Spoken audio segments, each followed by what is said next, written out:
Kaixo, Andrea naiz eta bere irati eta zer dagoen maitasuna liburuari buruzko laburpena egingo dizuet. Liburu hau miren agur neabe idatzi. Ya estás grabando, ¿no?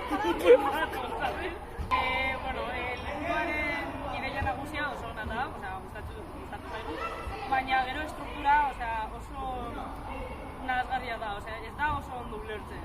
Neskaren ezizena berezi da eta mutilaren ezizena misteriosa. Liburu hau bi zatitan banatuta dago, neskaren historia eta mutilaren historia, eta historia berdina da, baina bi puntu desberdinetik ikusita.